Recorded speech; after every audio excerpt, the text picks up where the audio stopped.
বিয়ে শাদীর কথা যেটা আমরা ডিস্ট্রাক্টেড হয়ে গেছি, যেটা করি আজকাল যখন বিয়ের করি আমরা বলি যে এই একটা আয়াত যদি মানেন কোনো ঝগড়াঝাটি থাকবে না, একটা আয়াত মানলে ঝগড়াঝাটি থাকবে না। উদাহরণ দেই আমি, যে ধরেন বউ বলতেছে চলো না বইমেলায় যাই, হাজব্যান্ড বলতেছে বইমেলায় কি হয়, বইমেলাতে সব পর্দা মেয়েরা ঘুরে বেড়ায় আর ফাইসা সব, ওই নাস্তিকদের জন্য আলাদা স্টল থাকে, আরো মাতবরে বইয়ের আলাদা স্টল থাকে, ওখানে গিয়ে কি হবে, ঝগড়া লেগে গেল দুইজনে।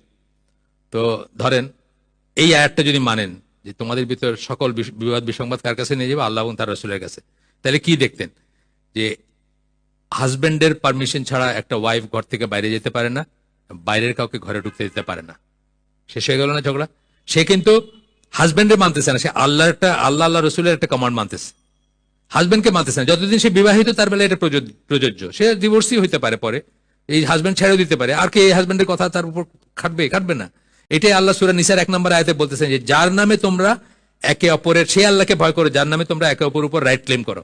সকল বিয়ার খুতবাতে এটা বলা হয়, সূরা নিসার 1 নম্বর আয়াতটা, সে আল্লাহকে ভয় করো যার নামে তোমরা রাইট ক্লেম করো। রাইটটা কেমনে এস্টাবলিশ হলো?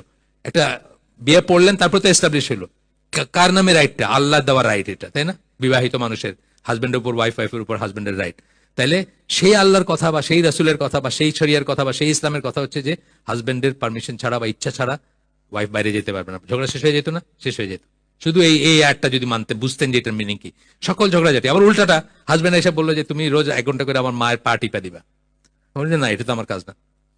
ওয়াইফ বললো এটা আমার কাজ না, ধরেন মানে এমন ভাবে বললো যে দিতেই হবে, বলে আমার না এটা আমার কাজ না। আচ্ছা ঠিক আছে, আবার আল্লাহ রসুলের কাছে নিয়ে যাই, তাহলে আমরা দেখবো যে এটা তার কোনো কাজ না, তার কোনো দায়িত্ব না। হাজবেন্ডের মায়ের পার্টি বা হাজবেন্ডের দায়িত্ব, তার দায়িত্ব না। সে যদি এখন হাজবেন্ডের মন খুশি করতে গিয়ে করে সেটা ইহসান, কিন্তু তার কোনো দায়িত্ব না। এখানে হাজবেন্ড ভুল, সুতরাং সলিউশন হয়ে যেত। তো আমাদের ঝগড়াঝাটিগুলো লাগে কি, আমরা ইসলাম মতো চলি না এবং ইসলামের কাছে সলিউশনের জন্য যাই না। ইসলামের মতো করে চলি না, আবার ইসলামের কাছে সলিউশনও খুঁজি না যখন ঝগড়া লাগে বা এই হয়। আচ্ছা,